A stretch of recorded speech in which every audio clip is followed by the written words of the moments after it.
Welcome back into the Sports Source. This segment brought to you by Parkside Cabin Rentals. Folks, if you're looking for a cozy cabin for two in the Gatlinburg area, go through the pros, Parkside Cabin Rentals. And if you're looking for a cabin big enough for a dozen or more friends, Parkside Cabin Rentals.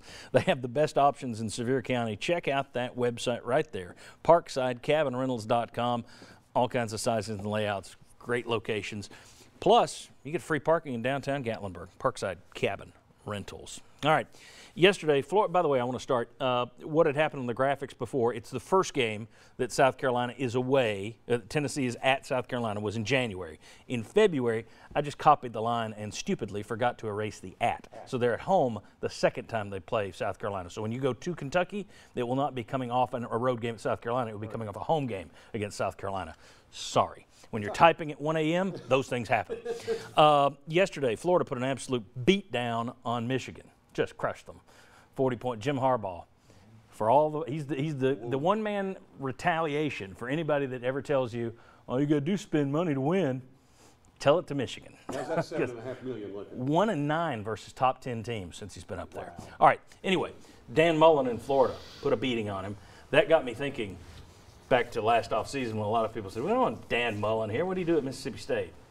Not realizing that he won at the worst school in the conference. Literally, historically speaking, worse than Vanderbilt. In the SEC West. Yes, in the SEC West, a tougher division. But let's look at some numbers here. Let's go ahead and put the graphic up if we can.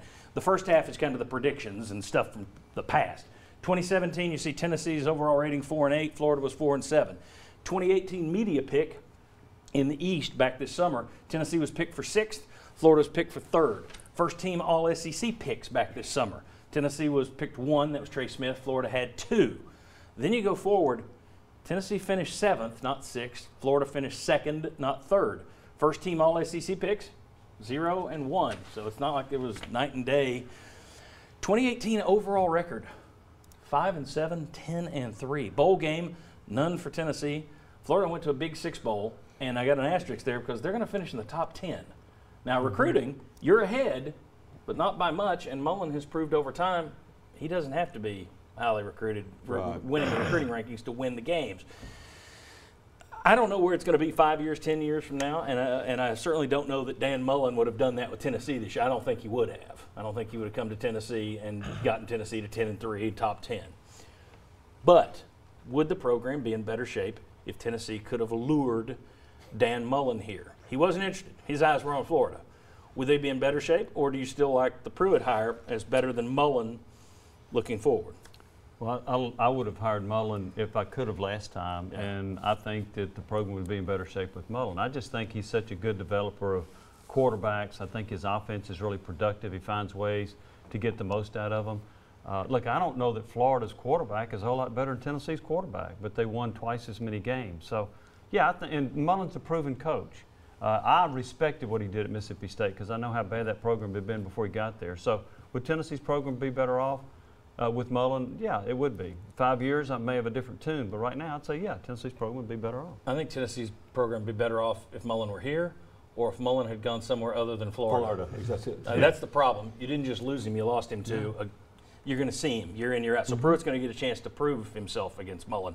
Does anybody else think, does anybody here think that it would be in better shape? It is in better shape with Pruitt here moving forward. Or would everyone have taken Mullen? I would have taken Mullen. I mean, Pruitt may turn out to be General Dealing in 10 years, but Mullen's just so much farther along the arc of what he's accomplished just because of his years as a head coach. He had Mississippi State ranked #1 in the country at one time, didn't he? Which is they were right up there. And here's the thing: think about this, guys. How different would so many things be if you could have gotten Dan Mullen? And how would John Curry answer this question? Because that was his first guy, right? That was who you wanted to go to first. So that's another part. Would you be in better shape with Mullen Curry? So that adds into it as well. All right. When do you quickly? Well, I would also add in, look at the head-to-head matchup you have so far. 26-point loss at home to Florida with Dan Mullen on the other sideline. There you go. All right. When we come back, did the weekend tell us with Alabama Clemson going to another championship game, is it time to expand the playoffs? We'll debate. Come on back.